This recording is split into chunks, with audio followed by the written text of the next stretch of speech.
So we Okay. can start. Hello, everyone. Welcome to another episode of the Fulfilled Entrepreneur podcast. This is the second season of Younger Self MD, and that's where we help adults at risk prevent and treat medical conditions like diabetes, high blood pressure, and chronic kidney disease in as little as 90 days so they can go on to live healthier, happier, and longer lives. And today I have an amazing guest. I'm going to let her introduce herself. Aw, thanks, Dini. My name's Loz Antonenko. So, as you can tell from my accent, I am from Australia, and I'm a healthy habit coach and self-proclaimed mojo mentor, infomaniac, not the other word, info. I'm addicted to information and helpaholic, and I basically work with busy entrepreneurs, time poor business owners, and high achievers gain more focus, confidence, and productivity from their life by focusing on the 5 habits they already have, which is eating, breathing, sleep, movement, and hydration. So it's a bit fun. It's a bit raw, but it's also very practical. And those five tenets are very important to sustain life: eating, breathing, sleep, and hydration. I mean, how did you come up with this? Like, what's the backstory? What's your, how did you arrive here? Great question. So I think I've always been a bit of a problem solver most of my life. And if you told me that my life would unfold the way that it had, there's no way I would have believed you. But I started my first business at 15 years old, At and I was 15. creating, yeah, Yeah. 15. So I had a business number, and at school, they made us all get the same school bags. So I was at a private school, and we used to be able to bring our own backpacks, but they made us all get the same ones. And what started happening is all the kids started picking up other children's bags and taking them home. Oh, So I was like, oh, there's a problem. I'm going to yeah. try and solve it. So I went to the principal and I asked for permission to get the school emblem printed on like a little thing that I made up on the computer. So I made a template and I called it bag tags. And I went around to all of the classrooms. It was prep to like high school. Uh-huh. And I would get the names of all the students and I would make all of these bespoke tags that were like school approved and I'd sell them. So I made thousands and thousands of dollars. And it was Amazing. great. So, I think the entrepreneurial spirit has always been there to solve problems. But fast forward to adulthood, and, health challenges have plagued me significantly. Oh. I have 2 autoimmune diseases linked to a genetic polymorphism. So, I've got a gene that doesn't work very well. And, Mhm. I continued into business as an adult, and I have been in small business for the last 18 years with a business. And over that time, have really sort of encountered some very intense challenges. And this is kind of how I got to the process of unpacking it all at the end. So I got very, very ill and basically got hospitalized twice for burnout Hmm. and was overweight, didn't have any self-confidence, but was kind of burning the candle at both ends. Right. And I endured some pretty life-changing stuff in a very short period. I Yeah. had my business partner and I had a physical altercation, Yeah. broke down our relationship. My husband passed away, I know. and then I, had a tumor in my brain and a hole in my heart, and it's like I somehow got myself unstuck from all that, not really knowing how. Just keep, continuing to keep on going. And so at the end of that process, I changed my life, changed my body, and people said, "How did you do that?" Yeah. Well, don't really know. I was writing and blogging and journaling at the time. And so I sort of pulled all my writing apart and I realized there were 5 key things that I'd actually focused on to get myself from stuck to unstuck. And, I'd done Tony Robbins and I'd walked on hot coals and I downloaded apps and I bought all these books and I did all the things and I got addicted to information acquisition. But when I look at that was kind of like a form of procrastination from the stuff that I had control over in the day. So I realized that, the first thing I did was I looked at making sure I was sleeping enough. Yeah. Sleep was Hmm. really important. And then Yeah. looking at what I was putting in my mouth, I was making sure that my hydration was adequate. At one point in my life, I was relying on alcohol and other substances to cope. I looked at how much I was moving and just became mindful of the way I was moving and started to diversify the way that I was moving. And then my breathing which was underpinning everything. My posture was terrible. I was sitting too often, and sitting is a sport that our bodies just aren't trained to do very well. And so when I actually broke down the process, I was like, oh, wow, there's 5 things that everybody has, and most of us are doing them poorly. So I now refer to those as handbrake habits, because they're all like handbrakes in our lives. But the beauty of that, though, Didi, is that once you release one, the car that you're in, which is your body, gains momentum, and the other handbrakes start to release themselves. So they are all interrelated. Yeah. And I find that people who are in business, they strive for these ideologies and these ideals in business and these numbers and these metrics of success. But if you are not actually looking at yourself at an individual level, and those 5 handbrake habits are holding you back, then you have a glass ceiling of potential constantly, and your business can only perform as well as you can. That is correct. Sense? That makes absolute sense. You are you're the business first, and so you have to take care of yourself first before you can take care of any other entities. And and if you're not functioning optimally, then there's no way you're going to be able to run the entities or run the business. And so you have to prioritize. You have to prioritize you as the vehicle. Absolutely. Yeah. I mean, that is so insightful. That's so insightful. I mean, like, look at it. It looks like you're on a treadmill right now, or something or the other. So I sure am. Yeah. So you're getting your steps in and taking care of that aspect of things. And so how many hours of sleep do you try to get? Like, is there like a number of hours, or is it based on your feeling? Yeah, or it's a bit of both. So out of the 5 handbrake habits at a personal level, sleep is the thing that I struggle with the most. I have a lot of hormonal dysregulation due to polycystic ovaries and issues with insulin. And I find that in my sleep, for some reason, my body does some really odd things. And I measure my sleep using a tool called an Aura ring. Oh, so you have the Aura ring. Oh, I've heard of that. I've heard of the Aura ring. Okay, this is my 3rd one. So I've had them for many, many years. I was a very early adopter of this technology. Why do you have to have had 3? Is it because your finger is getting bigger, or because they expire? No. Well, it's not that they expire, but the batteries eventually don't charge properly. So like an iPhone. Okay. So, they last several years, but I'm on my 3rd generation of them now. And they update the chipsets and other things, because they're full of sensors and other technology that eventually becomes a bit obsolete.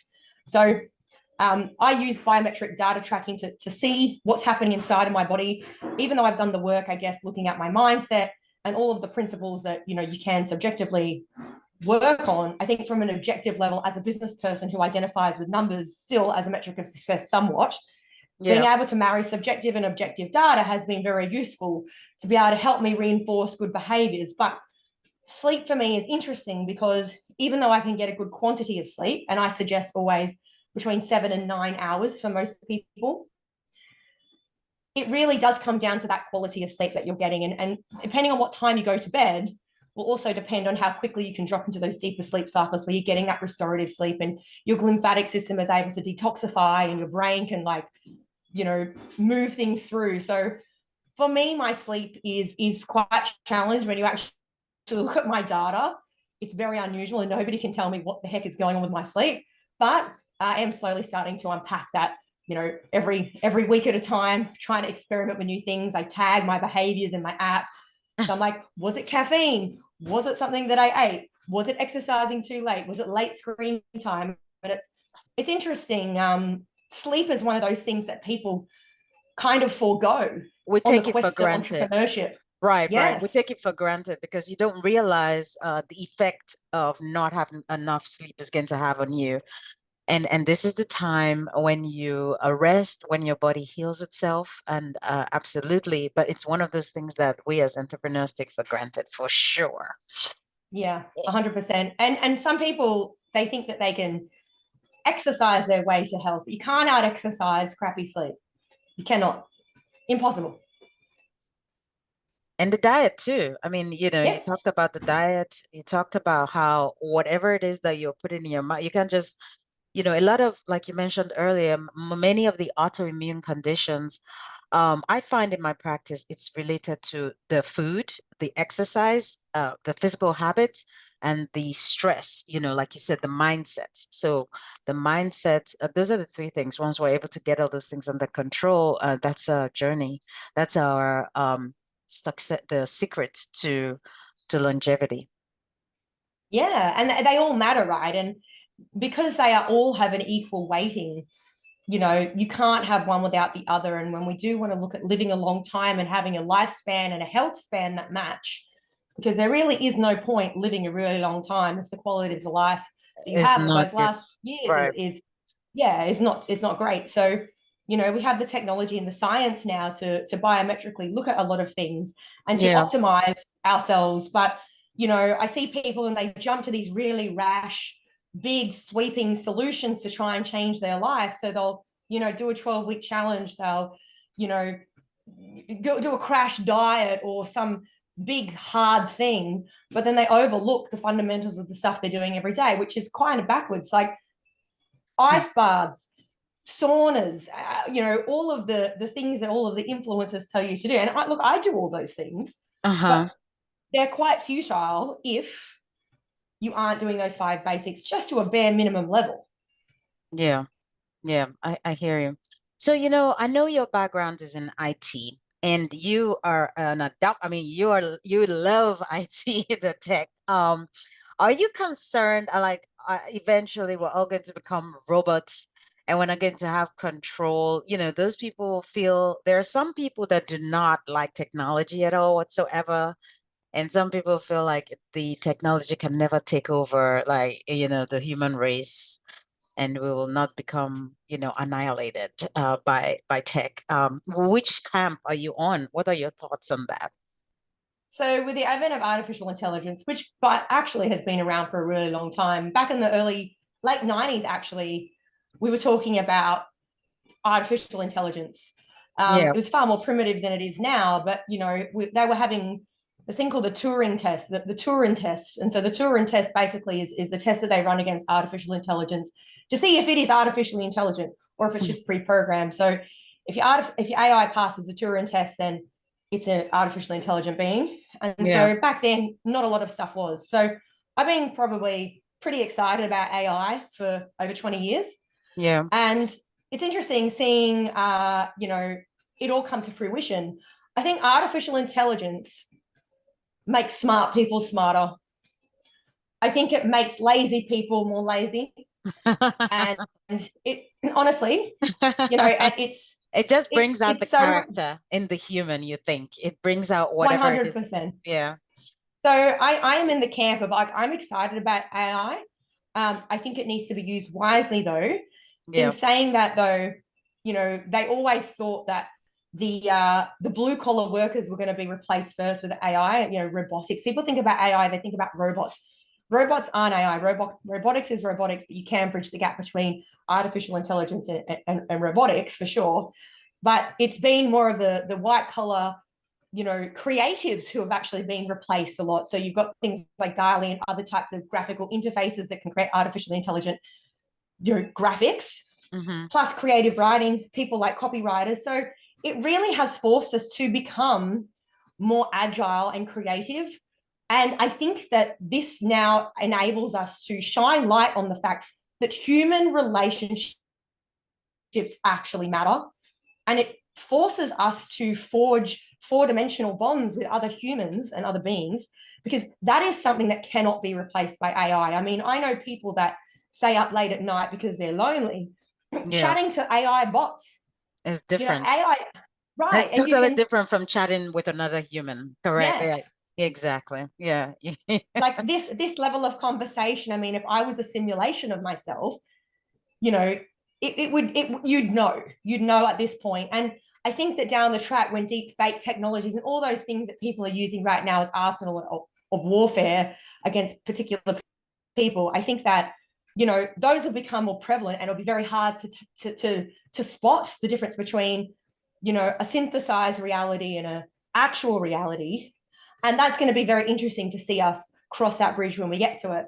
But I also feel like for people who are orientated on solution and outcome driven business, then it forces us to get more creative and to engage more deeply with other human beings.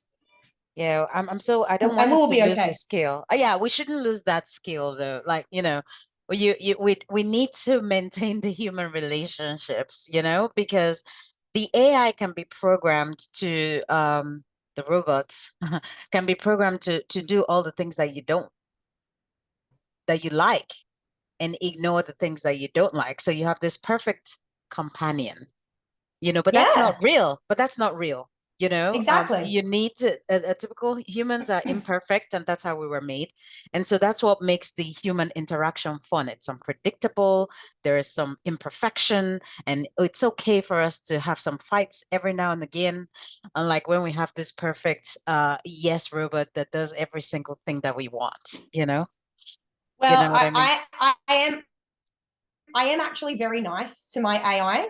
I always say thank you and please when I interact with my AI because I'm like, you just never know.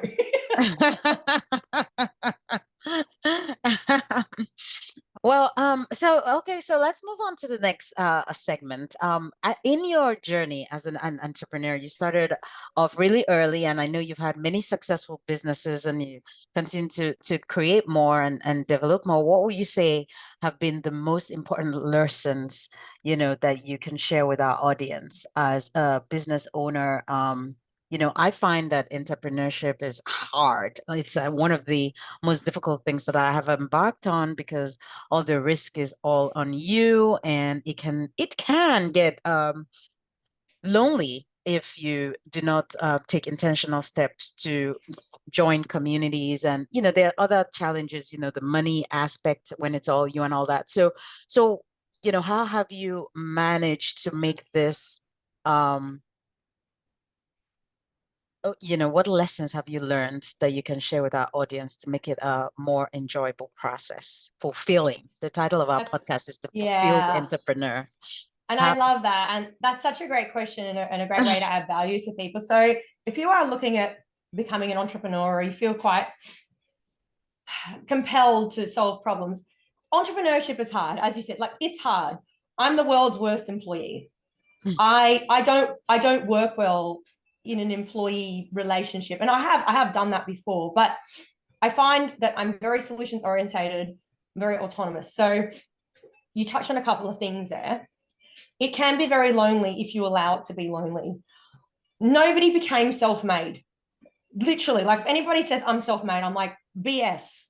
I'll call you on that. yeah. It's about community. It's about finding others who are along the path. And I always believe that success leaves clues.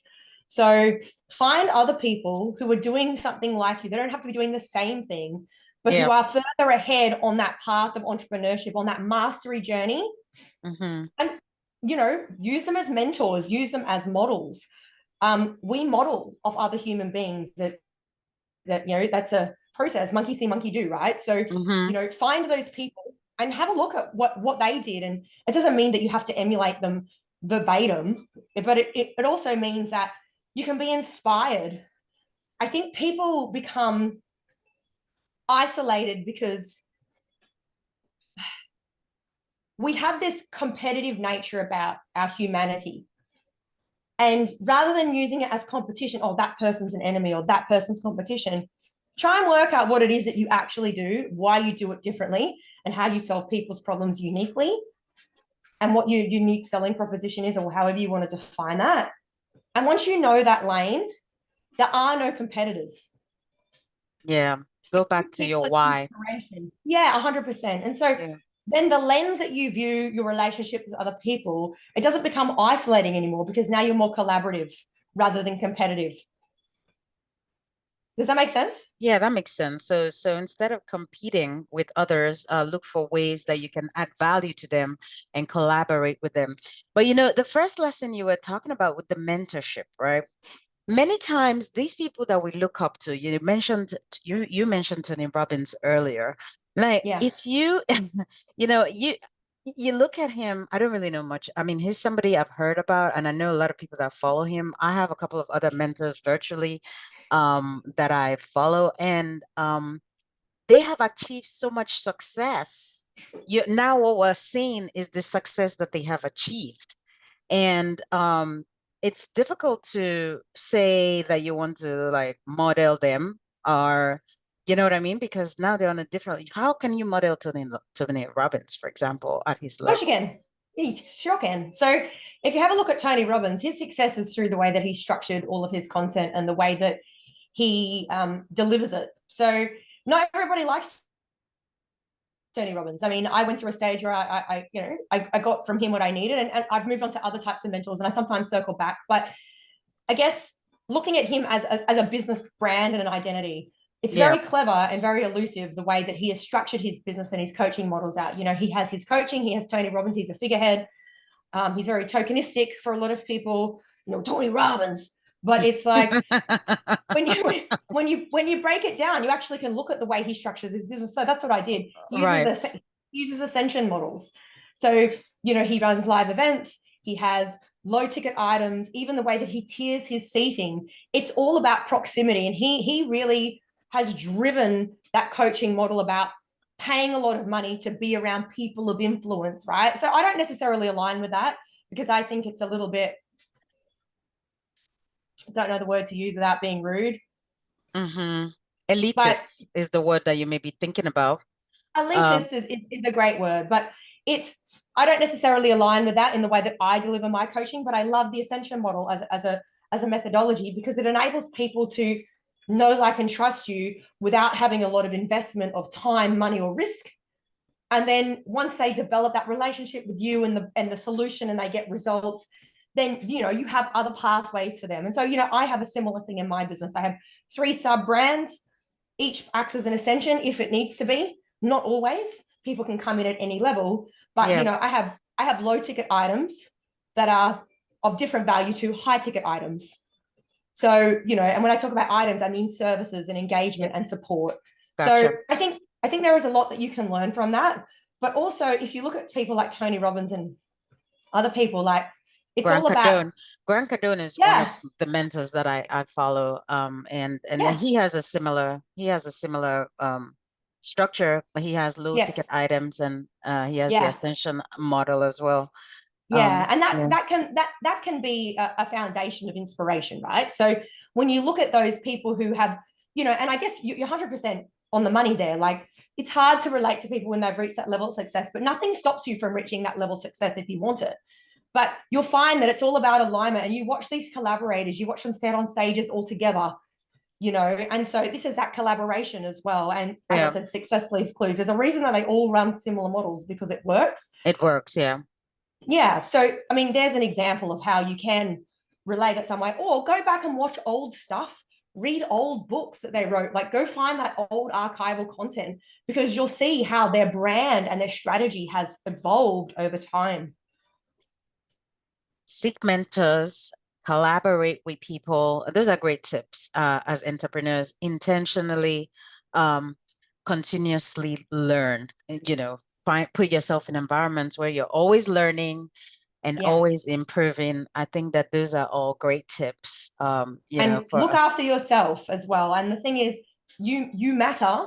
And so people talk about work-life balance. I think that is a load of baloney. I don't think that doesn't exist. It is, and Tony Robbins talks about work-life integration. Yeah. When we go into business, the conversation that we have with ourselves and the people that we love in our close circle of influence is, we're going to go into business. We're going to create a difference. It's going to be amazing. We're going to have all this time. We're going to have abundance and freedom and all these positive words. But the real conversation is, we're going to go into business.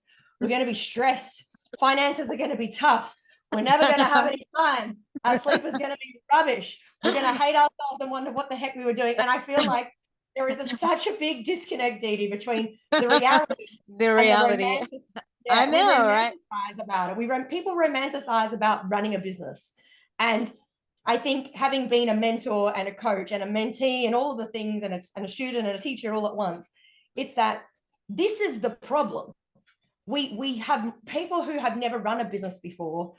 They see it as this thing and they put it on this pedestal, like, oh my God, I want to do it. And when they get in, they're like, oh my God, what have I done? So So I feel like, right, we need to sort of break it yeah, down and go, what is the why? What is the outcome? And have an exit strategy. Because you have to have an exit strategy. Yep. yes, have an Like, exit strategy. go So in with the end in mind. That's how I say. You know what you were just describing. yeah, I heard Alex Hormozy. He was what yeah, you just the gap. He said it's your expectations. So it is how we manage our expectations. If you go in there just thinking that everything is just going to be all rosy and it's going to be, so easy, you will be surprised when you have to put in the work. And so yeah. we have to manage our expectations to to minimize that gap between the reality and our vision Yeah, of what it and is. business is the best personal development course you'll ever do in your life. You'll learn Yeah. so much about yourself, what you hate, what you love, things that you're really good at that you didn't realize you were good at, and how your skills are transferable. But you'll also learn how tough it is, the realities of life, that there is joy and there's suffering all at once. Yeah, I'm going through a transition. I'm actually selling a business that I've had for 18 years, right? Uh-huh. And it is the most painful and exciting experience, all like this. And it makes no sense. And it's a lot of the reason that my sleep's been terrible, because there's a lot of stress that goes So on. tell But me it's more about that. Like, why is it so painful? Like, is it because, so tell me why. I don't want to make any assumptions about why it hurts. yeah. To So sell it when you're it's going to be making a lot of money. Are you losing yeah, money? no, Are you not going losing money, but it's the process of selling when you're a small business. There are a lot of T's to cross and I's to dot, like so much stuff. So the way that the process is selling the business that I've got, because it is a retail business that I own, we need to have a continuation and a continuity of service delivery, even though on the back end it's all like getting smushed out. So there are a lot of small things that have to be attended to. We've got vehicles, we've got stock, we've got leases, we've got staff, we've got, insurances, we've got clients, we've got suppliers, we've got government agencies. So, because it's being registered under a different business, like we have to have this continuation. So it's been incredibly stressful as a director of my company to orchestrate all these little tiny pieces. And I've got people in the back end, but then you're liaising with lawyers on your side, lawyers on their side. You're dealing with bookkeepers and accountants and business consultants and the buyer. And it's so much. Like, Yeah. honestly, it's so much. And I've not been through this process before, because it's a fairly large business of a Yeah. significant value. So it's not like just walk in, walk out, somebody pays you some money and you leave. Like, there's a lot to consider. And I've got other people's livelihood and welfare, reliant on it working well. So Yeah. I guess, I never went into that business thinking I would be in it 18 years later. I mean, I didn't know at the time, but there's a lot that I've learned about that. And it's interesting because the business that I've got, once that business is gone, I have another business, which is coaching and consulting and helping people, with their health and well-being and fitness. It's a very different business model. I've gone from retail in a highly commoditized market where it's a race to the bottom with the price, and it's all about being competitive on price and solving a problem, to a service-based enterprise Yeah. where I get to be the price maker. I'm not a price, you know what I mean? Like, I'm a price Yeah. maker, not a price taker. So Yeah. and that entire concept is interesting to transition to, but the skills are very transferable. But now I have an exit strategy for this business. So, getting it to a stage where it's scalable and depersonified enough so that I have other people that can take over. And so I'm bridging that gap now, having learned from this mess, Yes. to coming over here. And it's been very, very stressful, because I guess there are so many unknowns to me. And just when I think I'm getting to the top of the mountain, I look up and the clouds clear and there's another summit. I'm like, oh, okay. You've got So this. yeah, You've that's got what, this, yeah. And it's right, you're right. I've got this. And there is an end. And what I love about that, there is a defined period of time, the end, when the contract goes unconditional, but it's getting it to that point. Even things like vehicles being registered and roadworthy in this country, we've got transfer papers, and it's unbelievable. It makes it very difficult. The stats are, in Australia, 80% of female-led businesses never sell. They just Oh, fold. oh, really? Oh, Yeah, wow. people just wind them up. So, I'm already in the minority here. And most businesses go bust within 2 to 5 years. I mean, I've way outdone that, 18 years. So there's a lot to be proud of, but there's so much to learn. Yeah. And I love this process, even though it's robbed me of some sleep, because it is very stressful. It's also educating me at the same time. And I don't call it failure, but it's feedback. Yeah. I fail forward and use it as feedback to help me redefine, okay, well, like next time that happens, because it will be next time, then how do I navigate that with more ease, having learned all of these great silver lining lessons from the time I didn't do it very well. And that's how we learn, right? You have a very high definition of success because to me, I don't hear failure here. All I hear is wins. I mean, you've talked about how most businesses fail within 2 to 5 years. Yours is 18 years. You've talked about how 80% of women are not able to sell, and you're in the process of selling. All I'm hearing is wins. But because of your high bar, again, back to what Alex Hamuzi said, it's the expectations. You are defining your successes as failures. But I commend you, and I think that this is a very important podcast for a lot of all we women entrepreneurs to listen to, because it's a struggle, and we always have to just stay in the fight. And I'm saying that to Yeah. myself. I'm saying that to myself because every day I wake up and I want to quit. I want to sell. I'm like, I don't want to do this anymore. I don't want to. I'm tired of this. But look at you. I mean, you're obviously way ahead and much more successful, and you're still feeling like you're failing, Yeah, even when and you're winning. it's not even about like being more ahead or successful. It's just like, it's a different path, and I've been on it for longer. And you will get there. And this struggle that we have internally, like, this is crap, I don't want to do this anymore. Like, normally that happens when we are very passionate about something. But you know what? Like, you get to choose to feel like that, because there are so many people who don't have the opportunities of entrepreneurship, especially women. There are countries right now where women, this would never even be in the fields of their wildest dreams. You Yeah. know what I Yeah. mean? Mm-hmm. So Yeah. Gotcha. we are already in such a fortunate position to be like, I get to choose the stress and the anxiety and the heartache and the turmoil, because I know that is going to lead to this magic over here at some point if I back myself. And the reality is if the only thing that is getting in the way of success is you, then you've only got yourself to blame, and you've only got yourself to celebrate. And once again, it's like juxtaposition of these two opposing, polarizing emotions that doesn't make any sense, because we're human. Yeah. Yeah. And we are all of those things. And when you learn to accept that you can't have success without the failures, it doesn't mean anything. If your life is handed to you on a silver platter, there are so many people who have lots of money and success and live this bougie lifestyle of this tokenized version of reality. Yet they are so innately unhappy. Yeah. The entrepreneur's journey is like the hero's journey. On this side, it's just like tripping over every tiny pebble and feeling it under your feet, and it feels like hot sand. But also, when you get to the top of the summit and you see the view, realize there's another summit, but find the people to climb the summit with next time. Right, exactly. Yes, find your accountability partners and reward yourself, celebrate Yeah. small wins. I hear you. I mean, oh my gosh, there's so many nuggets here. Celebrate your small wins. Understand that it's a continuous learning process. Have your amazing your cheerleaders, your accountability partners who will keep on cheering you on. Don't do it alone. Don't do it in isolation. And manage the stress. I mean, stress is there's good stress and there's bad stress, and there's a lot of hormones that get activated when we all get stressed out.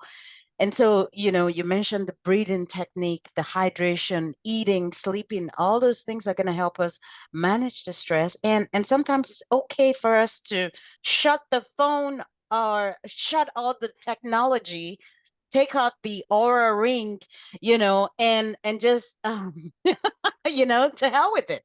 Like just Yeah. Right. shut it down and go out and do something fun that you And enjoy. be a human being, not a human doing.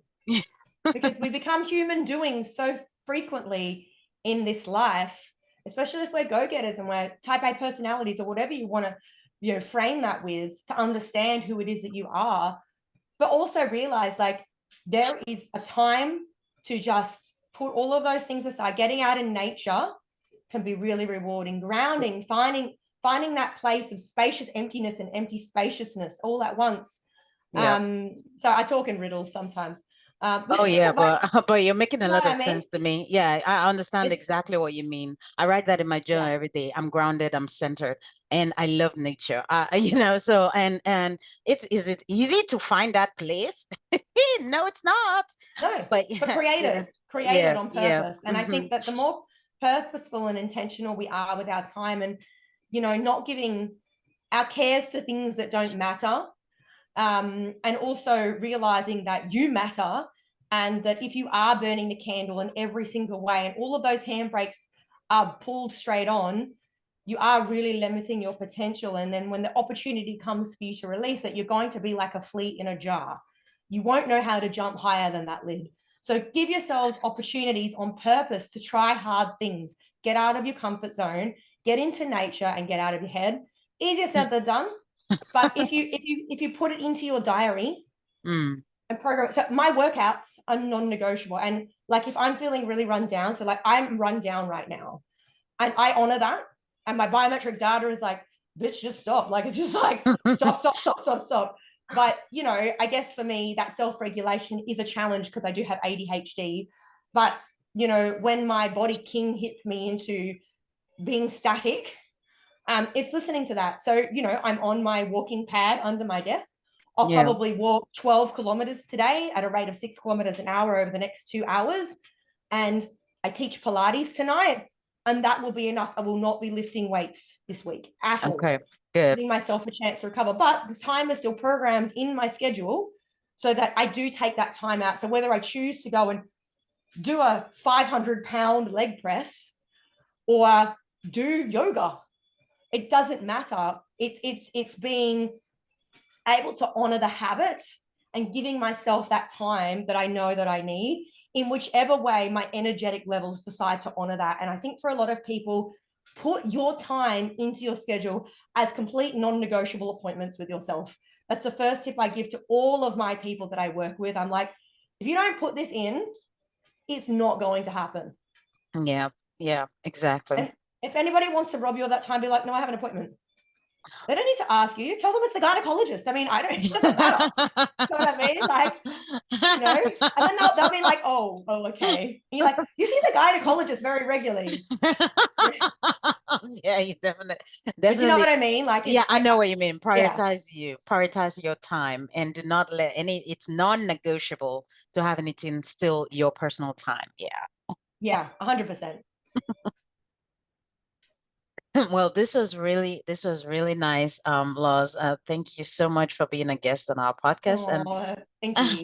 I hope to have you back again soon. And maybe next time, all we can do is pair, like you were saying earlier, with those other people. We can get other entrepreneurs to share from different angles, and we'll have more of a team, or more guests Yeah. on to And make it more masterminds are great, little hot seat masterminds. masterminds, and doing that stuff live. I mean, peer support and cohort-based learning is such a wonderful thing. I run some programs like that, and it's amazing when you are the student and the teacher all at once, or the mentor and the mentee, like what you can learn from other people who are on a different version of the journey. It's like, Yeah. oh, I didn't think of that. Oh, that's really clever, Yeah. and it's that could be awesome. I love that. I love that. So I will put all your information in the show notes so people can know exactly where to find you and your website and everything. And thank you so much for being a guest on our show today. Oh, thank you so much. It's been so good to chat. And thanks for Yeah. sharing your insights and your truths as well. I love that. Mhm. All right. Well, bye. And until next time, who's going to Until be next our time. Bye-bye. Ciao, ciao.